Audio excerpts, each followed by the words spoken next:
700 local Ford employees are now on the picket line. Here's a live picture at just some of them.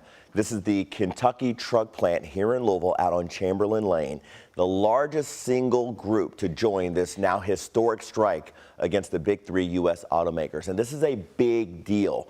Ford is one of the largest employers in the city, and the impacts of this strike will have far-reaching impacts. As you know, we followed this strike from day one. And for about a month now, we've known our local Ford employees could join the strike at any time. And that time came yesterday around 6:30 p.m. last night. We should be clear, this is the Kentucky truck plant that is on strike, not the Louisville Ford assembly plant. Remember, we have two Ford plants here in Louisville. So this is the Kentucky truck plant. They joined 5 other assembly plants across the country that are already on strike. And this is in addition, of course, to 38 GM and Stellantis parts distribution centers. WHAS11's Taylor Woods went to the Kentucky truck plant to hear from employees who walked off the job.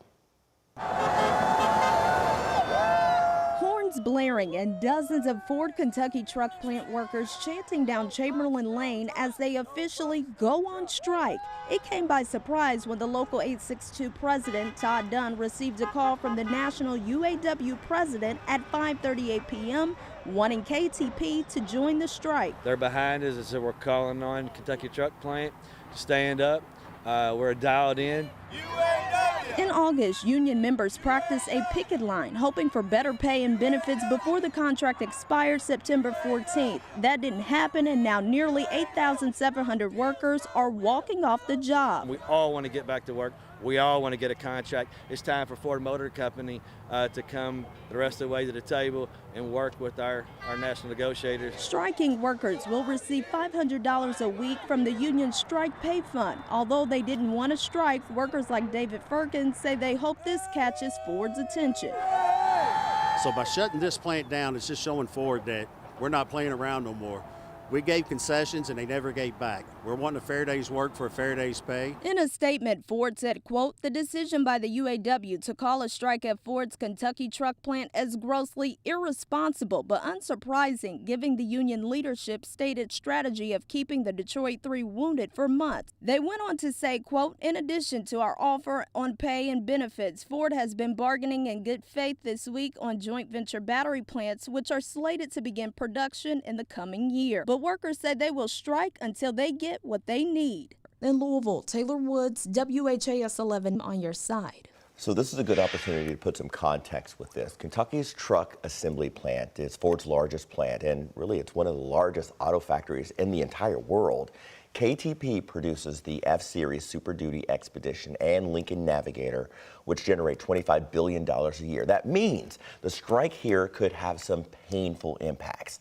And that includes putting at risk more than a dozen additional Ford operations and suppliers that together employ well over 100,000 people. So here's where things stand right now when it comes to negotiations. The United Auto Workers Union is pushing for a 40% wage increase for members over a 4-year contract. They also want to reinstate cost of living protections and extend health care and pension plans to all employees. Remember, this isn't them asking for something new. They gave some of these things up during the 2008 financial crisis just to help Ford stay above water. And as more automakers look to a future in electric vehicles, the union wants to make sure those new EV plant employees are union employees.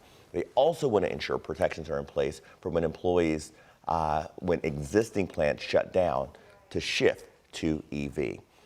Congressman Morgan McGarvey from Louisville shared his support of protesters, workers protesting. In a post to X, formerly known as Twitter, of course, McGarvey said in part, the workers deserve a fair contract, good benefits and wages, and safe working conditions. Louisville Mayor Craig Greenberg also expressed support, saying he hopes that both Ford leadership and the UAW can rapidly come to an agreement which is mutually beneficial.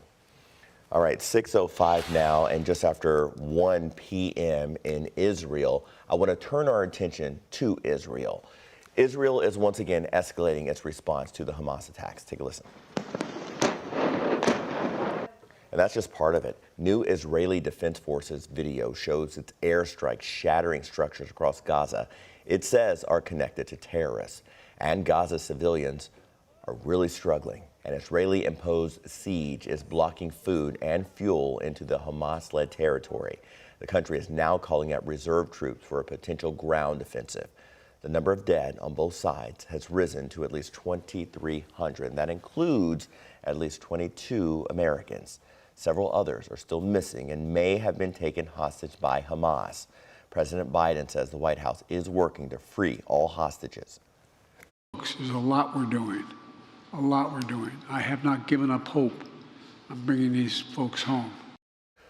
According to a national security official, the Biden administration is still gathering new information and has not yet made any decision on whether or not to send U.S. troops into Gaza to recover hostages. We will tell you in an update here, a group of Kentuckians that were in Israel the day Hamas attacked have safely returned home. Remember, they were from Nelson County. To read more about their struggle in Jerusalem, click on the story at WHAS11.com. 6:07 now, massive flames can be seen in Newburgh after a fire broke out at a business on Preston Highway. This was yesterday afternoon, and you can see in these photos and the video clips just how dark that smoke was, and the darker the smoke, the more intense the fire, and you can see it from blocks away. Oklahoma Fire Deputy Chief Kenny Ambag says the call came in around 4 o'clock from the American Transmission Shop. According to the chief, one employee of the shop suffered minor burns and was taken to the hospital. While firefighters were there, the roof collapsed, so now the building is a total loss. A witness tells us it didn't take long for the fire to get out of control. When I came out the door, I saw a lot of smoke coming out of the building, and we kept looking at it. In the next few minutes, the fire started shooting out the ceiling. Didn't smell a thing. I heard a lot of blowing up. Cars were blowing up inside the building. About 40 firefighters were there working to get that fire under control. They're not sure yet how it started. JCPS is starting the process of installing weapon detection systems in every middle and high school in the district. In a letter sent home to families, the district explained how the new system will work. The units are designed by Evolve technology. They'll be used to detect concealed weapons as students walk into school. The district says the way the machines work will not require students to remove any of their clothing or belongings. If the system does detect something on a student, a trained staff member will then search them. The first installation phase is centered on JCPS high schools. That includes Ballard, Manual, Fern Creek, PRP, Valley, and Western. Eastern is also in that list. The full list can be found on our website, WHAS11.com.